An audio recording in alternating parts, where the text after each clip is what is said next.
Ini ada komentar, boykot boleh silahkan, tapi minimal ada solusi bagi puluhan ribu karyawan yang terancam kehilangan pekerjaan.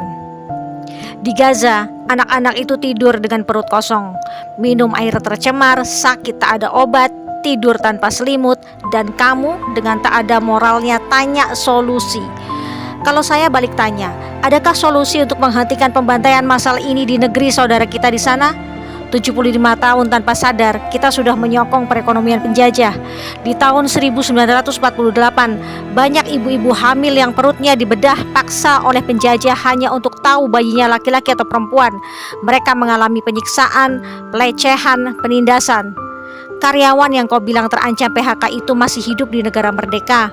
Tak ada ancaman, masih tinggal di rumah, bukan di kamp pengungsian. Sakit masih ditanggung BPJS, masih bisa minum air mineral yang bersih, masih bisa makan bahkan ditambah dengan jajan, masih tidur di atas kasur, masih bisa scroll sosial media, nggak malu masih nanya begitu. Mau kerja di mana? Hello, kamu sepelekan Allah yang maha pemberi rezeki. Kalian pikir Allah hanya mampu memberi rezeki di tempat perusahaan pendukung si kriwil? Kau bilang cari pekerjaan itu tidak mudah. Mungkin iya bagi sebagian orang. Namun kalau kamu mau menelaah peristiwa ini dari kacamata iman, maka kamu nggak akan mengatakan kalian pendukung boykot harus memikirkan solusi untuk puluhan ribu karyawan yang terancam PHK. Kalau kamu muslim, coba sadari kalau ini sebenarnya adalah panggilan jihad dari Allah. Jihad itu memang butuh pengorbanan, macam-macam pengorbanannya. Ada yang harus beralih tempat kerja, ada yang harus beralih produk padahal sudah cocok dengan produk yang diboikot, dan masih banyak lagi. Namanya jihad itu sama-sama berjuang, bukan yang satu pihak berjuang, yang satu minta solusi. Nggak usah caper dengan sok-sokan mikirin nasib karyawan, nggak usah manja dengan minta-minta solusi. Dalam Quran surah Al-Hajj ayat 78, Allah Subhanahu wa taala berfirman, "Dan berjihadlah kamu pada jalan Allah dengan jihad yang sebenar-benarnya. Dia telah memilih kamu dan Dia sekali-kali tidak menjadikan untuk kamu dalam agama suatu kesempitan. Ikutilah agama orang tuamu Ibrahim.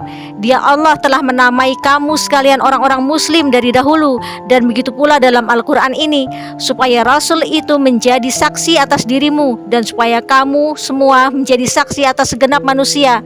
Maka dirikanlah salat, tunaikanlah zakat, dan berpeganglah pada tali Allah. Dia adalah pelindungmu, maka dialah sebaik-baik pelindung dan sebaik-baik penolong."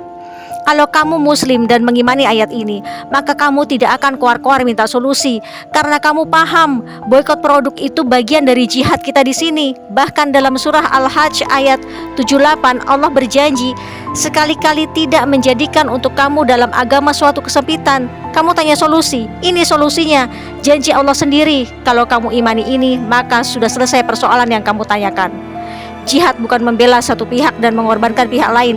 Bukan begitu mikirnya. Jihad itu sama-sama berjuang sesuai porsinya. Saudara kita di sana berjuang mempertahankan Al-Aqsa dengan bersimbah darah, tanpa rumah, dengan kehidupan yang susah. Jihad kita di sini adalah melumpuhkan perekonomian mereka. Perjuangan kita di sini belum ada apa-apanya dibanding perjuangan mereka di sana. Jangan lagi bilang bukan hanya ekonomi Skriwil yang lumpuh, tapi ekonomi puluhan ribu karyawan juga akan lumpuh. Hey, kalaupun akhirnya terjadi PHK massal karena imbas pengalihan produk perusahaan pendukung Skriwil, itu bukan akhir dari dunia kalian.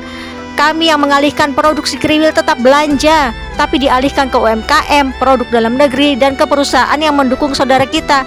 Artinya permintaan pasar produk UMKM dan produk dalam negeri bisa jadi makin meningkat. Bahkan bisa jadi akan muncul brand-brand baru produksi anak negeri. Artinya mereka akan merekrut banyak karyawan. Artinya membuka peluang lapangan kerja baru untuk banyak orang. Jadi nggak usah takut, hati-hati kena penyakit wahan.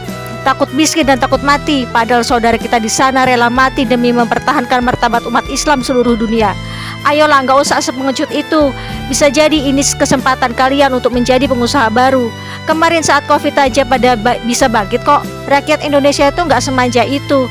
Ayo gunakan otak dengan benar, kembangkan kreativitas, jangan terlalu malas terbuai di zona nyaman. Lagian kenapa sih ngotot banget mempertahankan perusahaan asing itu tetap eksis? Oh ya, disclaimer, jihad ini bukan paksaan, hanya untuk mereka yang masih merasa amal ibadahnya belum cukup. Kalau kamu merasa amal ibadahnya sudah cukup, abaikan saja seruan jihad ini. Tenang saja, masing-masing kita akan dimintai pertanggungjawabannya kelak atas apa yang terjadi di Baitul Maqdis dan apa yang sudah kita perjuangkan untuk menemani perjuangan mereka di sana.